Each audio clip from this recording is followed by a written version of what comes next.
आपने ये बात अच्छी कही कि आपकी पार्टी की ये लाइन रही है और ये लाइन पहले से रही है। देने का सिर्फ उद्देश्य ये था। नहीं ठीक है सर, एक सवाल मेरे मन में और आया सर। आप ये बात कह रहे हैं, बिल्कुल ठीक बात है कि राम मंदिर हो, 370 हो, ये बातें आपकी पार्टी उठाती रही है और बड़ी क्लैरिटी से उठाती रही है।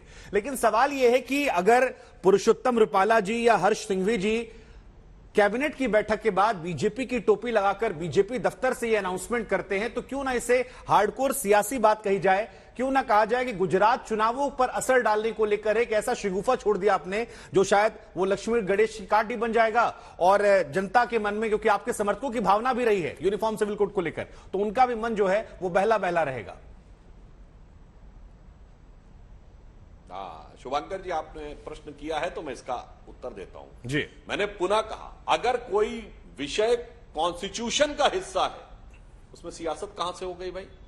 ये डायरेक्टिव प्रिंसिपल तो कॉन्स्टिट्यूशन का है हिस्सा। दूसरा, यदि अनेक बार सर्वोच्च न्यायालय कह चुका है तो उसमें सियासत कैसी? तीसरा बात, सियासत तब होती है शुभंकर जी जब स्पेसिफिक बात कही जाए, स्पेशल स्टेटस की बात कही जाए कि आप एक वर्ग को संतुष्ट करने की बात कर रहे हैं। यहां तो यूनिफॉर्म होने की बात कही गई है जी। कि समान रूप से सबको, इसमें तो किसी को तुष्टीकरण, किसी को ऊंचा, किसी को नीचा रखने की तो बात ये नहीं। एहसास और गुजरात चुनावों की डेट के अनाउंसमेंट के एक हफ्ते पहले सहजता से चल रहा है। एक आखिरी सवाल सर, फिर मैं आगे बढ़ूंगा। जो आपने ये बात कही है जी, वहां पर सिर्फ मान्यवर, यदि हम उसको विधानसभा में लाकर प्रस्ताव पारित करवा दिए होते तो आप कहते चुनाव से पहले किया है जी। किसी विषय के ऊपर कमेटी बैठाने की बात एक नहीं अनेक बार न्यायालय कह चुका है जी। ठीक है, अश्विनी उपाध्याय जी भी इस विषय में बता सकते होंगे। अश्विनी तो जो बातें संविधान में है, जो न्यायालय कह चुका है, जो लागू है, उसको मेरे विचार से राजनीतिक नजरिए। ठीक है सर, मैंने तो केवल टाइमिंग को लेकर सवाल पूछा था कि आप कुछ एक हफ्ते पहले ये बात कहां से आई और कि अगर एक हफ्ते पहले बात आ रही है, एक हफ्ते पहले ये एहसास दोबारा से आ रहा है, तो क्यों ना इसे सियासत से जोड़ा जाए। लेकिन ठीक बात है। अश्विनी उपाध्याय जी हमारे साथ। अश्विनी जी, आपका एक ट्वीट देख रहा था मैं, जहां पर आपने लिखा था कि हमें तो अपनों ने लूटा, गैरों में कहां दम था, मेरी कश्ती डूबी वहां जहां पानी कम था। शायद सेंट्रल गवर्नमेंट ने आपकी याचिका को डिसमिस करने की मांग की थी सुप्रीम कोर्ट में। क्या याचिका थी सर वो आपकी? क्योंकि बीजेपी तो कह रही है हम समर्थन कर रहे हैं यूनिफॉर्म सिविल कोड का। शुभंकर जी, मैं उस पे आने से पहले एक बार मैं बेसिक चीज बताऊं। सेकुलरिज्म और पर्सनल लॉ ये नदी के दो किनारे होते हैं।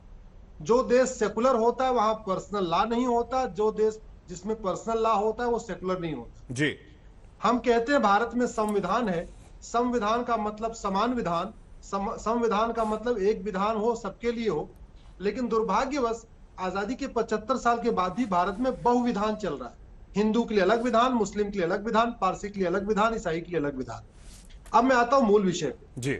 इनफैक्ट यूनिफॉर्म सिविल कोड एक पॉलिटिकल फुटबॉल बन गया है जी। जिनको यूनिफॉर्म सिविल कोड के बारे में एबीसीडी नहीं पता वो भी समर्थन करते हैं, जिनको यूनिफॉर्म सिविल कोड के बारे में एबीसीडी नहीं पता वो भी विरोध करते हैं। बीजेपी के मैनिफेस्टो में है, इसलिए सब जो बीजेपी के समर्थक है वो चाहते हैं लागू हो जाए।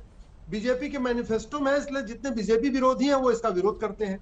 एक्चुअल में जिस दिन इसका ड्राफ्ट आ जाएगा इसमें विरोध करने के लिए कुछ बचेगा ही नहीं जी। तीसरी बात इंपॉर्टेंट, यूनिफॉर्म सिविल कोड से हिंदुओं को कोई फायदा नहीं है जी। हिंदुओं में पहले यूनिफॉर्मिटी आ चुकी है। यूनिफॉर्म सिविल कोड में बेसिक 5 एलिमेंट होते हैं। पहला, शादी विवाह की उम्र समान होनी चाहिए। हिंदुओं में पहले 18 साल 21 साल है, लड़की की शादी की उम्र 18 है, लड़के की 21 है, कोई बहुत बड़ा अंतर नहीं है। फायदा किसको मिलेगा? फायदा उसको मिलेगा जहां शादी की उम्र 9 साल है। तो स्वाभाविक सी बात है यूनिफॉर्म सिविल कोड आने से जो सबसे बड़ा बेनिफिट मिलेगा हमारी मुस्लिम बेटियों को मिलेगा। दूसरा, यूनिफॉर्म सिविल कोड में ग्राउंड्स ऑफ डिवोर्स और प्रोसीजर ऑफ डिवोर्स सबका एक जैसा हो जाएगा। तो हिंदुओं में तो पहले कोर्ट के जरिए तलाक होता है। अश्विनी उपाध्याय जी, आपके जो ये 5 पॉइंटर्स हैं, चाहे वो मेंटेनेंस हो, अडॉप्शन हो, सक्सेशन हो, पॉलीगैमी हो, सारी चीजें ये हम ध्यान रख रहे हैं। मेरा सवाल ये है सर, आपकी अपनी याचिका दायर की थी इन्हीं चीज को लेकर, आप कह रहे हैं बीजेपी के मैनिफेस्टो में भी है, तो फिर आपकी याचिका को रद्द करने की मांग क्यों की गई अगर इतना एजेंडा क्लियर है? नहीं, आप जरा इसको समझ लीजिए। आपके करोड़ों दर्शक इसको देख रहे हैं, तो कम से कम पहले पिक्चर क्लियर हो जाए कि यूनिफॉर्म सिविल कोड है क्या। तो दूसरा मैं कह रहा हूं, हिंदू में पहले ही, हिंदू, पारसी, ईसाई में पहले जो डिवोर्स होता है वो थ्रू द कोर्ट होता है, यूनिलेटरल नहीं होता, बाकायदा कोर्ट के जरिए होता है। लेकिन जो सबसे बड़ा बेनिफिट मिलेगा मुस्लिम बेटियों को मिलेगा। क्यों? क्योंकि 3 तलाक तो खत्म हो गया, लेकिन तलाके हसन, तलाके अहसन, तलाके बाइन, तलाके सुन्नत, तलाके किनाया आज भी चल रहा है। आज भी ईमेल के जरिए, व्हाट्सएप के जरिए, फेसबुक क्या बोलते हैं, पोस्ट कार्ड के जरिए, अंतरदेशी के जरिए, कुरियर के जरिए आज भी तलाक हो रहा है। तो बेनिफिट मिलेगा हमारी मुस्लिम बेटियों को।